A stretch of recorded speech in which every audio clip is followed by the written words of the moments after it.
Hello friends, मैं अभी मौर्य आप लोगों का एक बार पुनः स्वागत करता हूं अपने इस YouTube फैमिली में। आज की क्लास में हम जो अध्ययन करने वाले हैं वो अध्ययन करेंगे इंडियन पॉलिटी की। ठीक है, तो इससे पहले की क्लास इंडियन पॉलिटी से रिलेटेड यानी जो भी सारी क्लासें हो चुकी हैं उनमें से कुछ वीडियोस का लिंक आपको नीचे डिस्क्रिप्शन में मिल जाएगा। आप सहजता पूर्वक वहां से जाकर के पहले उन सारी क्लासों को अटेंड कर लीजिएगा एंड तत्पश्चात आकर के इस क्लास में विजिट कीजिएगा। ठीक है, तो जो हम बात करेंगे पूर्णतः आज इस क्लास में वो इंडियन पॉलिटी में आज हमारा एक नया अध्याय होगा जिसको हम लोग एक नाम देते हैं या इसको हम ये बोल सकते हैं कि संविधान की प्रमुख शब्दावलियां। क्या नाम देते हैं? संविधान की प्रमुख शब्दावलियां, यानी हमारे संविधान में कुछ ऐसे शब्द दिए गए हैं जिनको हमने अध्ययन करना है।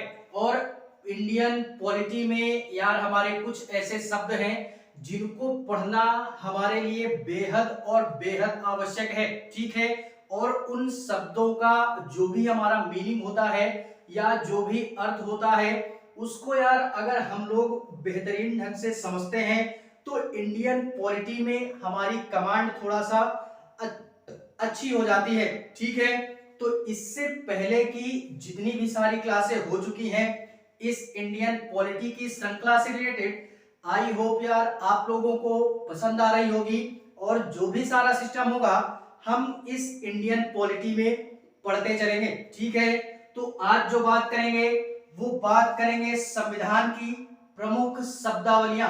इसमें हम लोग अगर बात कर ही रहे हैं तो यार थोड़ी सी बात ऐसी करते हैं कि इसमें हमारे देखते हैं ऐसे कौन कौन से शब्द हैं जिनको हमने अध्ययन करना है। फिलहाल में शब्द तो बहुत ढेर सारे हैं, ठीक है, लेकिन हम इस क्लास के माध्यम से ऐसे शब्दों को यहाँ पे पढ़ने का प्रयास करेंगे जिनसे यार हमारे प्रश्न भी पूछे जाते हैं और उन शब्दों का अगर हम तात्पर्य बड़े ही बेहतरीन ढंग से समझते हैं और पढ़ते हैं तो इंडियन पॉलिटी में कमांड हमारी बेहतर बनती है। ठीक है, तो देखते हैं इसी में कि इस चैप्टर के माध्यम से हम ऐसे कौन कौन से शब्द पढ़ने वाले हैं जिनमें हमको अपनी कमांड को बेहतर करना है। ठीक है, तो देखते हैं इसी में। सबसे पहले जो मैं इसमें बात करूंगा वो बात करूंगा स्थगन की। किसकी बात करेंगे? स्थगन। ये जितने भी वर्ड्स हम यहाँ पे इस क्लास के माध्यम से पढ़ेंगे इनको हमने याद रखना है। ठीक है, इसमें जो पहला शब्द होगा हमारा वो बात करेंगे स्थगन की बात करेंगे। ठीक है, इन वर्ड्स को पकड़ना है, बाकी एक एक करके अभी हम डिटेल में बात करेंगे कि इन शब्दों का मतलब होता क्या है। ठीक है, स्थगन हो गया हमारा। स्थगन के पश्चात में हम इसी में बात करेंगे सत्रावसान की। सत्रावसान एंड इसी के पश्चात में विघटन की बात करेंगे। विघटन के पश्चात में हम लोग बात करेंगे प्रश्न काल की। प्रश्न काल के पश्चात में शून्य काल की बात करेंगे एंड इस शून्य काल के पश्चात में हम लोग जो नेक्स्ट अध्ययन करने वाले हैं वो अध्ययन करेंगे विश्वास प्रस्ताव की। विश्वास प्रस्ताव का अध्ययन करेंगे एंड इसी के पश्चात में अविश्वास प्रस्ताव। अविश्वास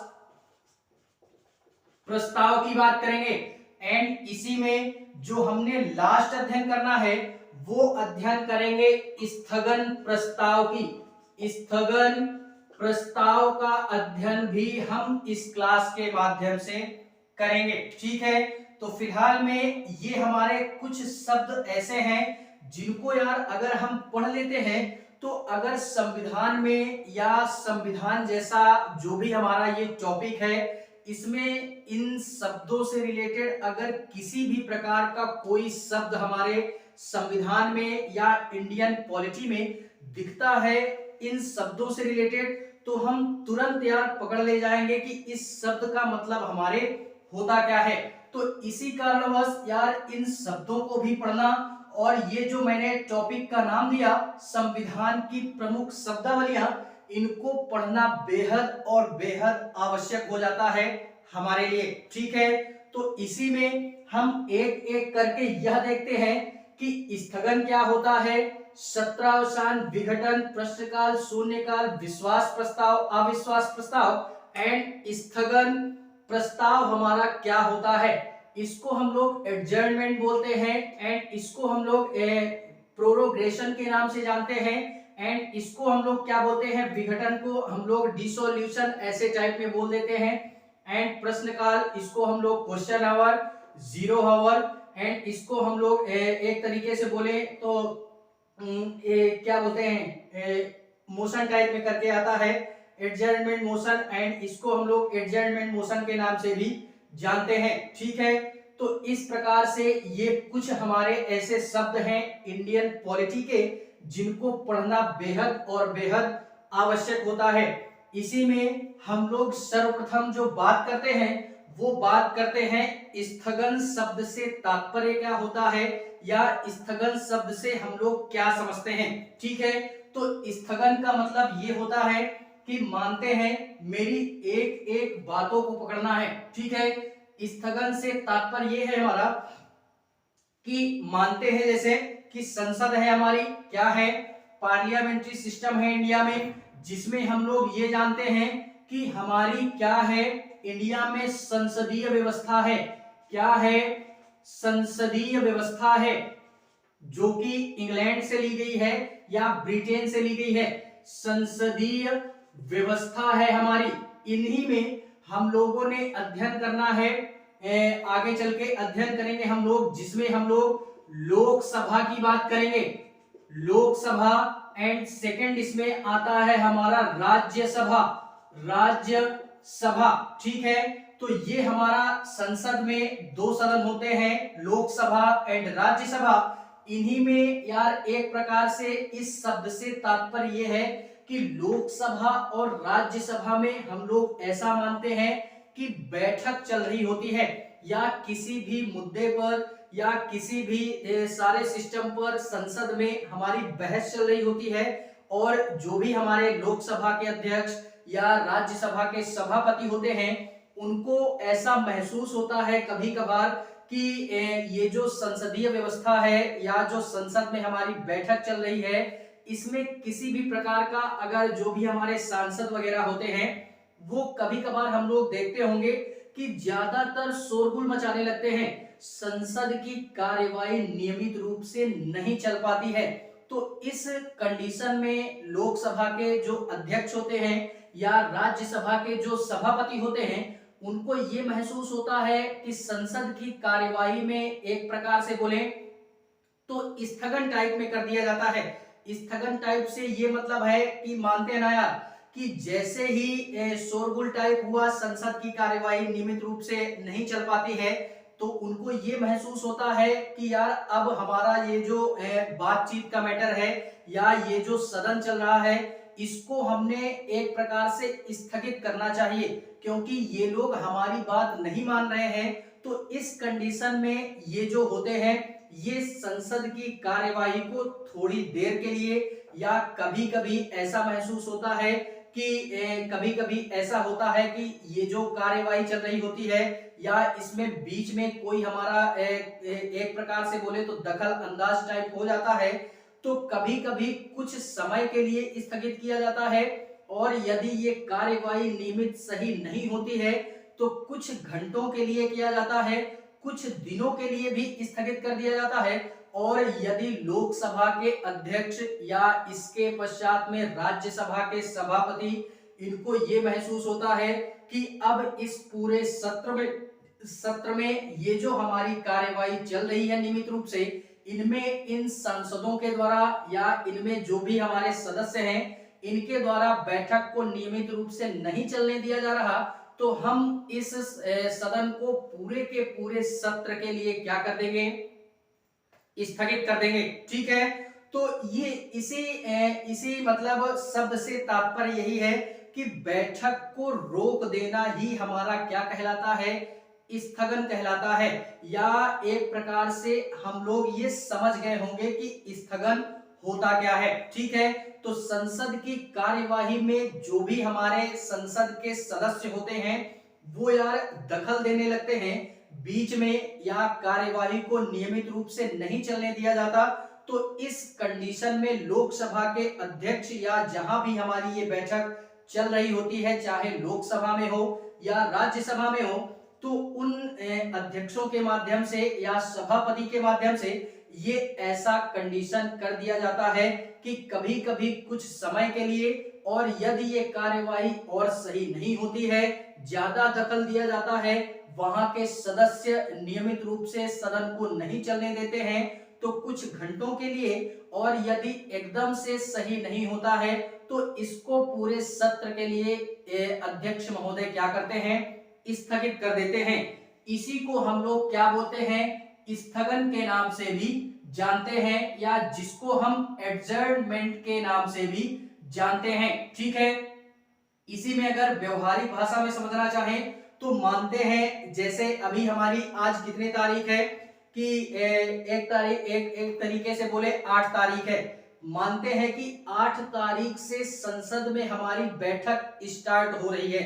ठीक है, आज है 8 तारीख, तो 8 तारीख से संसद में बैठक स्टार्ट हो रही है, और इस बैठक को चलना है हमारे, मानते हैं 2 दिन के लिए, यानी 10 तारीख तक चलनी है, और इसी बीच में इस बैठक को 2 दिन चलना है। ठीक है, लेकिन अगर वहां के सदस्यों द्वारा या संसद के सदस्यों द्वारा बैठक में किसी भी प्रकार का दखल दिया जाता है, तो इन 2 दिनों की बैठक को अध्यक्ष महोदय टाल देते हैं।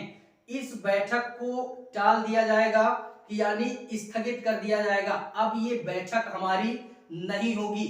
अगर स्थिति वहां की सही हो गई तो हम लोग बैठक करेंगे, और अगर स्थिति सही नहीं हुई तो नहीं करेंगे, और अगर ये अनिश्चित काल तक सही नहीं होती है तो इसको पूरे के पूरे सत्र के लिए भी टाला जा सकता है, इस पूरी बैठक को। ठीक है, तो यही मतलब है हमारा स्थगन शब्द से, यही तात्पर्य है, इसको हमने याद रखना है।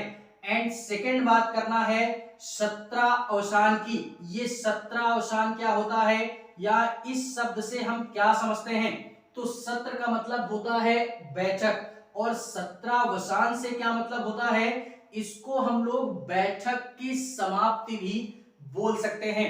अभी जिस प्रकार मैंने एग्जांपल दिया कि मानते हैं हमारी संसद है इंडिया में, संसद में 2 हमारे सदन है, लोकसभा एंड राज्यसभा। इसमें यार क्या होता है कि बैठक चल रही होती है, और फिर भी वही हम एग्जांपल लेते हैं कि मानते हैं 8 तारीख को हमारी बैठक स्टार्ट होती है, दोनों में से किसी में भी। ठीक है, और 10 तारीख को ये बैठक समाप्त होनी है, तो जो 10 तारीख को ये बैठक समाप्त होगी, इसी समाप्ति को ही हम क्या बोलते हैं, सत्रावसान के नाम से भी जानते हैं। ठीक है, और फिलहाल में यहाँ पे एक नोट पॉइंट डाल करके लिखिएगा कि जो भी हमारा ये सत्रावसान से तात्पर्य क्या हुआ, सत्र का मतलब बैठक हुआ, और सत्रावसान से बैठक की समाप्ति हुई। ठीक है, तो इसको हम समझ गए सत्रावसान का मतलब क्या होता है।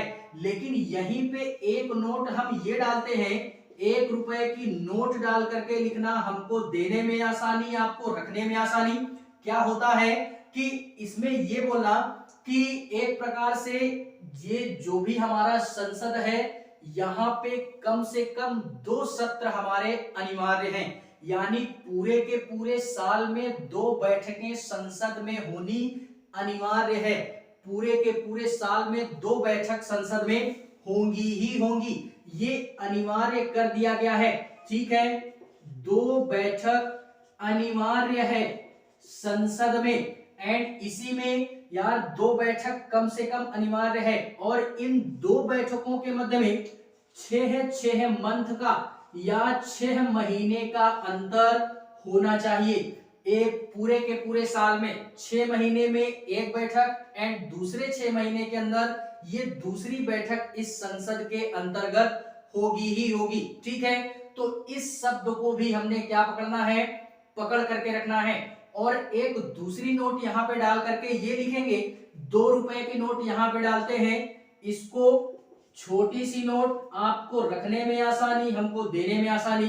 ठीक है, 2 रुपया की नोट, इसमें क्या बोलेंगे, इसमें यार ये बोलते हैं कि हमने यहाँ पे देखा कि 2 बैठकें अनिवार्य है, लेकिन अगर वर्तमान स्थिति की बात करें तो 2 बैठक अनिवार्य है ये कम से कम, लेकिन वर्तमान में हमारी 3 सत्र होते हैं। सत्र नाम सुना होगा, सत्र का मतलब बैठक ही होता है। ठीक है, तो 3 बैठकें हमारी संसद में होती हैं, कम से कम 2 बैठकें, और ज्यादा से ज्यादा की बात करें तो 3 बैठकें। कौन कौन सी, इसको भी पकड़ करके रखना, कौन कौन सी। एक हमारा होता है मानसून सत्र, याद रखना एक एक बात को, मानसून सत्र, एंड मानसून सत्र के पश्चात में आता है शीत सत्र या शीतकालीन सत्र। ये हमारी संसद के सत्र होते हैं। ठीक है, जिसमें इन्हीं सत्रों के माध्यम से हमारी कोई भी विधेयक, कोई भी बिल या कोई भी कानून हमारा संसद में बनाया जाता है, और उसके पश्चात ही पूरे इंडिया के लिए वो कानून हमारा लागू होता है। ठीक है, तो मानसून सत्र हो गया, शीतकालीन सत्र हो गया, एंड इसी के पश्चात में एक सत्र और आता है जिसको हम लोग बजट सत्र के नाम से भी जानते हैं। और वर्तमान कंडीशन में अगर बात करें, यूपीएससी एस्पिरेंट हैं आप लोग, तो यार बजट सत्र इस समय चल रहा है, फरवरी से लेकर के मई के मध्य में ये हमारा बजट सत्र होता है। ठीक है, संसद का बजट सत्र वर्तमान में चल रहा है, जो कि आई थिंक 1 तारीख या 2 फरवरी को हमारी वित्त मंत्री निर्मला सीतारमन जी के द्वारा पूरे इंडिया का बजट पेश किया गया। कि पिछले वर्ष में हम लोगों ने पूरे मतलब साल के दौरान यानी 2022 के दौरान हम लोगों ने पूरे इंडिया के अंतर्गत कितना आय किया और कितना व्यय किया, किन किन चीजों पे व्यय किया, कितना कमाया पूरे साल इंडिया के द्वारा, और कितना खर्च किया गया पूरे इंडिया पर। ठीक है, तो ये पुराने साल का डाटा, और 2023 के अंतर्गत हम कितना खर्च करने वाले हैं और कितना कमाने वाले हैं, और 2024 का भी आंकड़ा इसमें दिया गया है कि 2024 में हम कितना और किन किन चीजों पर खर्च करेंगे। ये बजट हमारा पेश किया गया 1 या 2 फरवरी को, इसी को हम लोग बजट सत्र के नाम से भी जानते हैं। ठीक है, तो ये जो इंडिया का बजट पेश हुआ, इसको यार आप लोग देख लीजिएगा कि किस सेक्टर में या किस फील्ड में किन किन चीजों में हमारी सरकार खर्च करने वाली है इस 2023 में। ठीक है, वो सारा सिस्टम बता दिया गया है। और फिलहाल में हम लोग बजट की भी क्लास अटेंड करेंगे। पर्सनली बजट मैं ही पढ़ाऊंगा, तो वहां पे बताऊंगा कि बजट हमारा क्या होता है। फिलहाल में इसकी भी क्लास मैं बड़े ही बेहतरीन तरीके से लूंगा कि बजट वगैरह हमारा होता क्या है। ठीक है, तो इनको हमने याद रखना है, मानसून सत्र, शीत सत्र, बजट सत्र। इसमें जो मानसून सत्र होता है ये वर्षा के समय होता है। इंडिया में जिस समय बारिश का माहौल होता है उसी समय हमारा संसद में मानसून सत्र चल रहा होता है। इसको हम जुलाई से सितंबर के मध्य में, यानी जुलाई से सितंबर के मध्य में जो भी हमारी बैठक होगी ये मानसून सत्र के अंतर्गत आती है। एंड इसी के पश्चात में शीतकालीन सत्र, ये हमारी नवंबर एवं दिसंबर के मध्य में, नवंबर एवं दिसंबर के मध्य में ये शीतकालीन सत्र हमारे संसद में होता है। ठीक है, और फिलहाल में सबसे छोटा सत्र हमारा शीतकालीन सत्र ही होता है। बजट सत्र जो होता है ये हमारा फरवरी से लेकर के मई तक हमारा ये बजट सत्र चलता है। इसमें क्या होता है कि कभी कभी ये जो हमारा बजट अभी वित्त मंत्री जी के द्वारा पेश किया गया, तो इसमें इन सारी चीजों को बताया गया कि 2023 में हम किन किन चीजों पर कितना पैसा खर्च करेंगे, ये इस बजट के माध्यम से बता दिया गया, पूरे साल का ब्यौरा। ठीक है। और कभी कभी कुछ चीजें रह जाती हैं तो वो मई तक में जाकर के कवर कर ली जाती हैं इसी बजट सत्र के अंतर्गत। और इसी मानसून में क्या होता है कि कुछ चीजें हमारी अगर यहाँ पे छूट जाती हैं बजट सत्र में, तो वो मानसून सत्र में उन सारी चीजों की बातें की जाती हैं। जुलाई से सितंबर के बीच में जब ये मानसून सत्र हमारा संसद में चलता है, और कुछ चीजें जब यहाँ पर भी छूट जाती हैं, तो सबसे छोटा सत्र जो होता है शीतकालीन सत्र, ये फिलहाल में ठंड के मौसम में होता है। तो यहाँ पे उन सारी चीजों को कवर करने का प्रयास किया जाता है। ठीक है। तो इन तीनों के तीनों सत्रों को हमने याद रखना है कि संसद में हमारे ऐसे कौन कौन से सत्र होते हैं जिनमें सारी चीजें की जाती हैं। ठीक है। तो इसको भी हमने याद रखना है, काफी इंपॉर्टेंट है। ठीक है। तो ये हुआ हमारा 17वां, एंड इसी के पश्चात में तीसरी अध्ययन करेंगे हम लोग, विघटन क्या होता है। विघटन शब्द से क्या तात्पर्य होता है?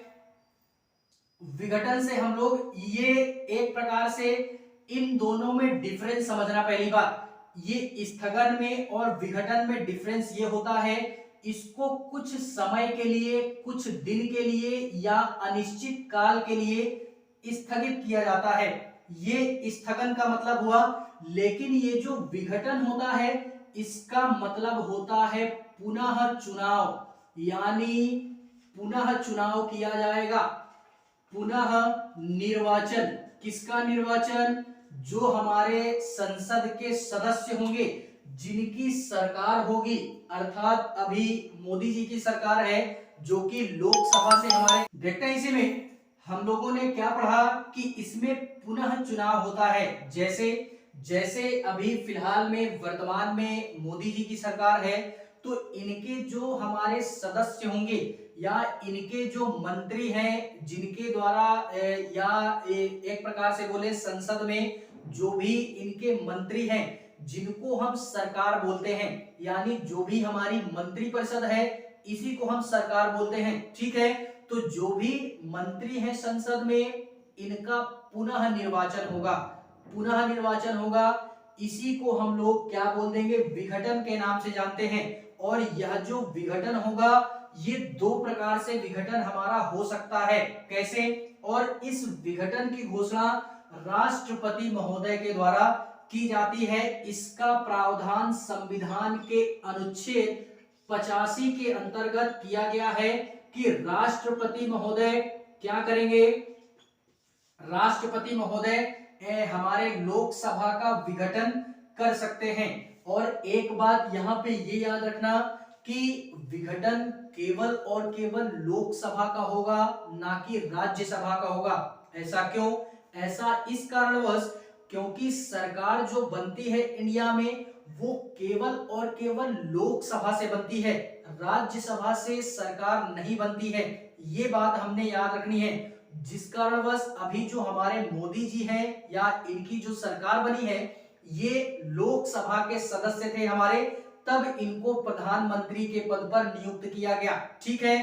तो अगर इंडिया में किसी भी व्यक्ति को सरकार बनानी है अपनी, तो वो क्या करेगा? लोकसभा की सदस्यता ग्रहण करेगा, अर्थात ये हमारा जनता का सदन या एक प्रकार से प्रत्यक्ष सदन, इसको हम कई नामों से जानते हैं। फिलहाल में जब लोकसभा की क्लास अटेंड करेंगे तो वहां पे बड़े ही बेहतरीन ढंग से पढ़ेंगे कि लोकसभा होती क्या है। फिलहाल में यहाँ पे हमको इतना ही समझना है कि अगर इंडिया के अंतर्गत अपनी सरकार बनानी है तो लोकसभा के अंतर्गत हमको बहुमत प्राप्त होना चाहिए। इसी कारणवश यहाँ पे केवल और केवल लोकसभा का विघटन होगा, ना कि राज्यसभा का।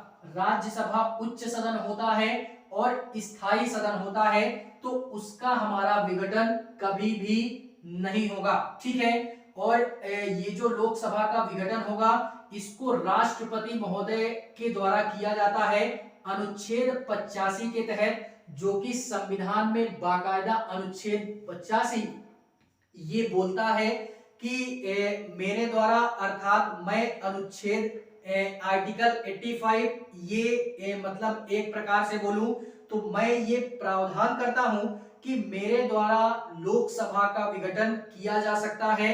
वो भी कौन करेगा, तो वो करेंगे राष्ट्रपति महोदय, और किसकी सहायता से करेंगे, तो वो मंत्री परिषद की सहायता से करेंगे। मंत्री परिषद अर्थात जिनकी सरकार होगी। ठीक है, तो इसको भी हमने याद रखना है। और यहाँ पे दो तरीके से विघटन होगा, इसको भी याद रखना है। दो तरीके से कैसे, दो तरीके से ऐसे कि मानते हैं कि कभी कभार ऐसा होता है कि जिनकी भी सरकार होती है वो क्या करते हैं कि पहले ही वो बहुमत खो देते हैं, यानी उनके पक्ष में 50% प्लस 1 जो भी सदस्य हैं वो उनकी तरफ नहीं रह जाते हैं। अर्थात अगर मोदी जी की सरकार गिरानी है तो क्या करना होगा, अगर हमको इनकी सरकार गिरानी है तो हमको दो तरीके से हम इनकी सरकार को गिरा सकते हैं। कैसे कैसे, वो ऐसे कि अगर मोदी जी के पक्ष में जितने भी हमारे सांसद हैं उन सांसदों के द्वारा ये प्रस्ताव पारित कर दिया जाए कि ये जो मोदी जी हैं हम इनको अपना प्रधानमंत्री नहीं चुनेंगे, तो इस कंडीशन में 50% प्लस 1 सदस्य अर्थात 50% से अधिक सांसद अगर किसी भी प्रस्ताव को इस संबंध में पारित कर देते हैं और उसको राष्ट्रपति के पास भेज देते हैं, राष्ट्रपति अगर इस पर हस्ताक्षर कर देते हैं तो फिर उनकी सरकार गिर जाती है, अर्थात मोदी जी की सरकार गिर जाएगी। पहली कंडीशन ये हो गई। एंड दूसरी कंडीशन ये हो जाती है कि एक तो इन्होंने स्वयं कहा कि हम इनको मतलब अपना मंत्री नहीं चुनते हैं। ठीक है, एंड दूसरा कभी कभार ये खुद में इनकी सरकार गिर जाती है, यानी विपक्ष के द्वारा भी ऐसा कर दिया जाता है, या कभी कभार इनको अपने आप में भी या इनके तरफ उतने हमारे सदस्य नहीं होते हैं जिससे इनकी सरकार गिर जाती है। अर्थात मोदी जी की तरफ 50% प्लस 1 सांसद अगर नहीं है तो क्या होगा, इनकी सरकार गिर जाएगी। तो यही हमारी दो कंडीशनें हैं कि दो कंडीशनों में किसी की भी सरकार को गिराया जा सकता है।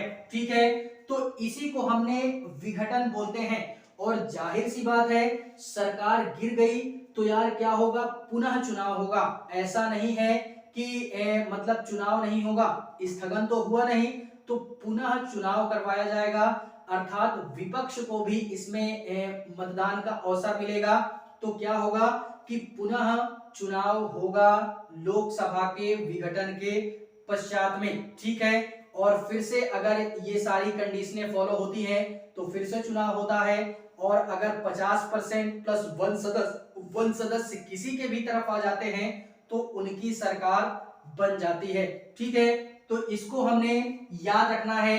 विघटन शब्द से यही तात्पर्य है हमारा। एंड इसी के पश्चात में एक शब्द आता है प्रश्नकाल, इसको भी याद रखना है। जितने भी यहाँ पे हम लोग शब्द पढ़ रहे हैं ये हमारे नाम भले दिया गया कि संविधान की प्रमुख शब्दावलियां।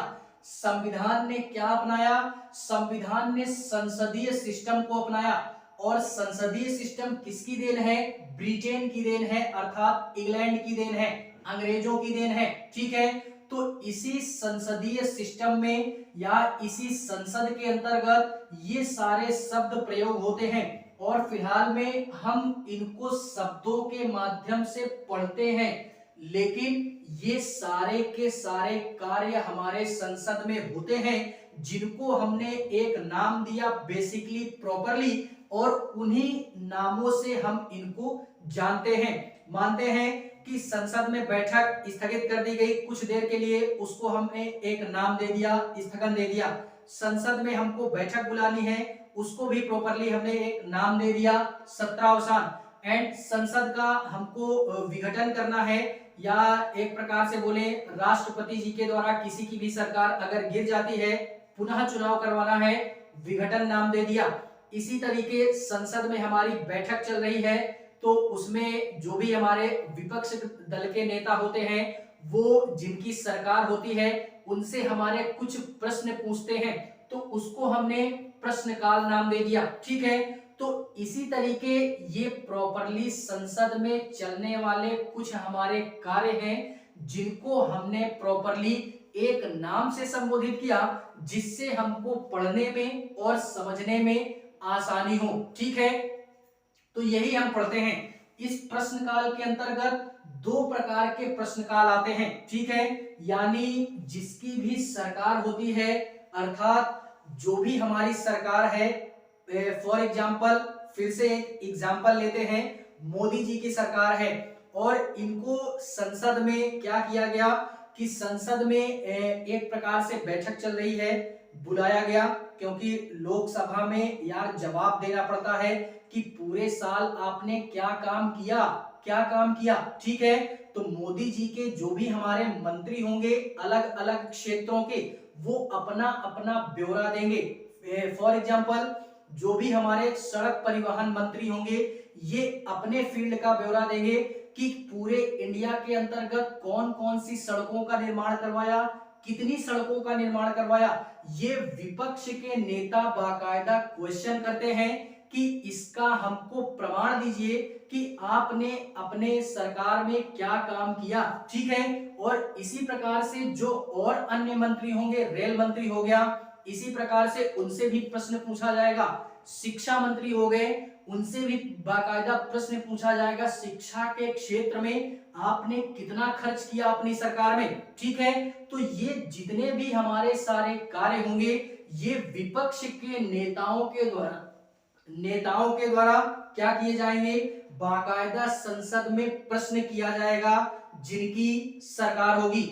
उसी को हम लोग प्रश्नकाल के नाम से भी जानते हैं। और यह जो प्रश्नकाल होता है, यह शुरुआत के 1 घंटे हमारा संसद में केवल और केवल प्रश्न ही पूछा जाता है। यानी शुरुआत के 11 बजे से 12 बजे के मध्य में, 11 से 12 बजे के मध्य में यहां संसद में केवल और केवल प्रश्न ही पूछा जाता है सांसदों के द्वारा, जिसको हम लोग प्रश्नकाल के नाम से जानते हैं। और ये जो प्रश्न पूछे जाते हैं, ये 2 प्रकार से पूछे जाते हैं। कैसे, उसको भी देखते हैं। एक हमारा हो गया तारांकित प्रश्न हो गया, याद रखना सारी चीजें। और दूसरा हो गया अतारांकित प्रश्न के नाम से भी जानते हैं। तो इन दोनों के माध्यम से जो भी हमारे विपक्ष के नेता होते हैं, वो मतलब वर्तमान में जिनकी सरकार होती है या जिनकी भी मंत्रियां होते हैं जितने, उनसे प्रश्न पूछती है। वो भी 2 प्रकार से, एक तारांकित प्रश्न और एक होता है अतारांकित प्रश्न, जिसको हम लोग स्टेयर्ड और अनस्टेयर्ड के नाम से भी जानते हैं। ठीक है, तारांकित में क्या होता है कि जो भी हमारे विपक्ष के नेता होंगे, वो हमारे मतलब वर्तमान वाली जो भी सरकार होगी, उनसे प्रश्न पूछेगी, उन मंत्रियों से मौखिक रूप से, यानी ऐसे ही आम बोलचाल की भाषा में प्रश्न पूछा जाएगा और उसका जवाब उसी समय मौखिक रूप में जिनकी सरकार होगी या जो मंत्री परिषद होंगे या जो मंत्री होंगे, उनके द्वारा वह उत्तर उसी समय दे दिया जाता है। उसी को हम लोग तारांकित प्रश्न के नाम से भी जानते हैं। और एक होता है अतारांकित, इसमें लिखित उत्तर दिया जाता है, यानी विपक्ष के द्वारा कोई प्रश्न किया गया तो जो भी हमारे जिनकी सरकार होगी या जिस भी मंत्री से प्रश्न पूछा गया, तो वो मंत्री हमारा क्या करेगा, लिखित रूप में बाकायदा प्रमाणित करके देगा कि इस प्रश्न का उत्तर हम ये देते हैं। और उसके पश्चात में लिखित रूप में अगर उत्तर दे दिया गया तो उसके पश्चात में किसी भी प्रकार का कोई प्रश्न नहीं किया जाता। यहां पे प्रश्न दोबारा किया जा सकता है क्योंकि मौखिक किया गया और यहाँ पे लिखित दे दिया गया, इस कारणवश यहाँ पे दोबारा प्रश्न नहीं किया जाएगा। तो दो प्रकार से संसद में प्रश्न पूछे जाते हैं वर्तमान की सरकार से विपक्ष के द्वारा, तारांकित और अतारांकित। ठीक है, तो इसको भी हमने याद रखना है कि ये हमारा प्रश्न काल होता क्या है, और 11 से 12 बजे के मध्य में ये हमारा प्रश्न काल का सिस्टम संसद में चलता है। एंड इसी के पश्चात में आता है शून्यकाल। इस शब्द को भी पकड़ना, शून्यकाल होता क्या है? शून्यकाल अर्थात जीरो हावर। इसमें भी एक प्रकार से प्रश्न ही पूछा जाता है शून्यकाल में, और फिलहाल में ये हमारा संविधान में दिया गया शब्द नहीं है, इसको फिलहाल में मीडिया के द्वारा दिया गया ये शब्द है, हमारा पत्रकारों के द्वारा ये शब्द दिया गया शून्यकाल, जो कि 12 से 1 के मध्य में जो भी हमारा सिस्टम संसद में चलता है वो हमारा शून्यकाल के अंतर्गत आता है। अर्थात प्रश्न काल के पश्चात का 1 घंटा हमारा क्या होता है? शून्यकाल कहलाता है। ठीक है, तो इसको भी हमने याद रखना है कि शून्यकाल होता क्या है। इसमें भी विशेष रूप से प्रश्न ही पूछा जाता है और दोबारा इसमें प्रश्न नहीं किया जाता। ठीक है, तो इसको भी याद रखना है। एंड इसी के पश्चात में एक आता है हमारा विश्वास प्रस्ताव और अविश्वास प्रस्ताव। ये भी संसद में पेश किया जाता है। विश्वास प्रस्ताव और अविश्वास प्रस्ताव होता क्या है? तो विश्वास प्रस्ताव से तात्पर्य ये है कि मानते हैं कि जैसे हमारी सरकार बनी है, हम लोग पढ़ चुके हैं संसद में 2 सदन होते हैं, एक लोकसभा और एक राज्यसभा। सरकार अगर भारत में बनानी है तो हमको लोकसभा में बहुमत प्राप्त होनी चाहिए, ना कि राज्यसभा में। जिस भी व्यक्ति को लोकसभा में बहुमत प्राप्त हो गई, इंडिया के अंतर्गत उसकी सरकार बन गई। ठीक है, तो इसी कारणवश इस संसदीय व्यवस्था में लोकसभा एंड राज्यसभा हुआ, तो इसमें विश्वास प्रस्ताव से ये तात्पर्य है कि मानते हैं कि जैसे हमारी सरकार चल रही है तो इसमें अगर सरकार कभी बाय चांस, ऐसा तो यार नहीं है कि सरकार हमारी हमेशा चलेगी, बाय चांस ये भी हो सकता है कि हमारे सांसदों के द्वारा हम पे धोखा दे दिया जाए, हमारी तरफ वो ना रहे, तो इस तरीके में तो सरकार गिर जाएगी हमारी। ठीक है, तो इसी को हम लोग विश्वास प्रस्ताव के नाम से जानते हैं कि अगर हमारी सरकार गिरती है, हम अगर अपना बहुमत खोते हैं, तो इसमें हम स्वयं ये सिद्ध करेंगे कि नहीं, जहां भी ये बैठक चल रही होगी यहां पे चलेगी, तो हम सभापति के सामने विश्वास प्रस्ताव लाएंगे, और अगर लोकसभा में चलेगी तो लोकसभा के अध्यक्ष के सामने हम विश्वास प्रस्ताव पेश करेंगे। स्वयं अपने ही अनुसार जिसकी सरकार होगी वही अपना बहुमत सिद्ध करेगी कि नहीं, 50% प्लस 1 सदस्य हमारे तरफ हैं, इस कारणवश हमारी सरकार बनेगी, और 50% प्लस 1 सदस्य अगर हमारे तरफ सपोर्ट नहीं कर रहे हैं तो हमारी सरकार क्या होगी? गिर जाएगी। अगर इस तरीके का सिस्टम वो स्वयं अर्थात मंत्री जिसकी सरकार है प्रेजेंट टाइम में वो सिद्ध कर देते हैं, तो उसी को हम लोग विश्वास प्रस्ताव के नाम से जानते हैं, जिसमें स्वयं मंत्रियों के द्वारा या सरकार के द्वारा इस बहुमत को सिद्ध किया जाता है। ठीक है, तो इसको भी हमने याद रखना है। एंड इसी के पश्चात में एक हमारा आता है अविश्वास प्रस्ताव। इसमें क्या होता है? अविश्वास प्रस्ताव में ये जस्ट इसका अपोजिट होता है। किसका अपोजिट?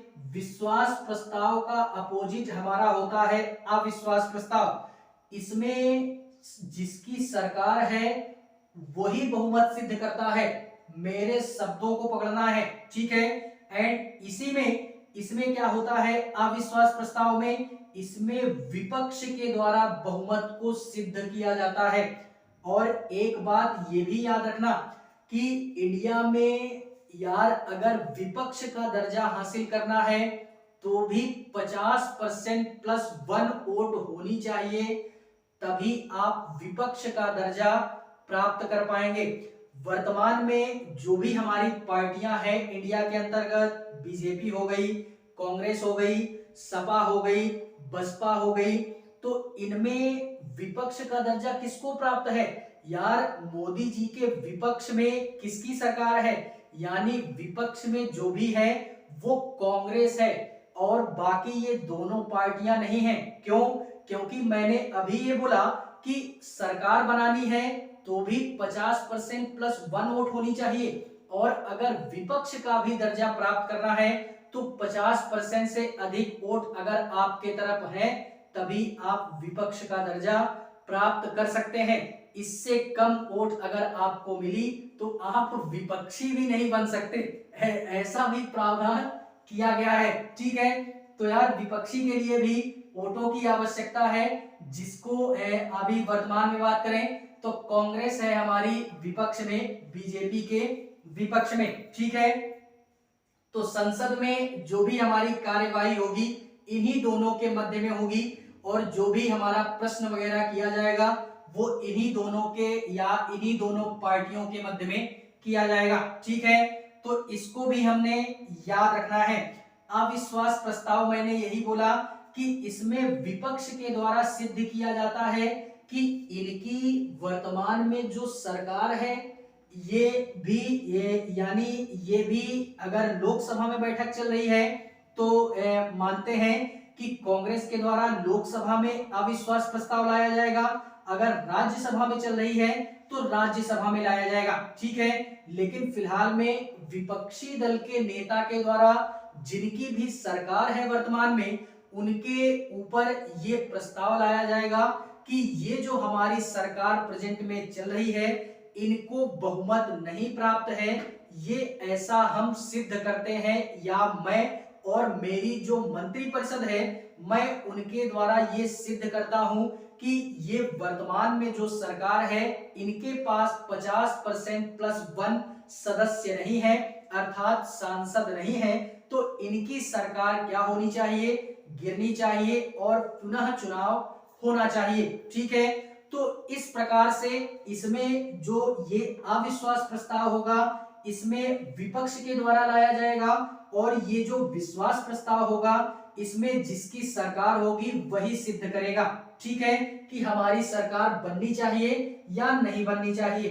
तो इन दोनों शब्दों को हमने पकड़ करके रखना है। ठीक है, एंड इसी के पश्चात में जो हमारा ये लास्ट आता है स्थगन प्रस्ताव, एडजर्न मोशन जिसको बोलते हैं। स्थगन प्रस्ताव से क्या तात्पर्य है इसको भी देखते हैं।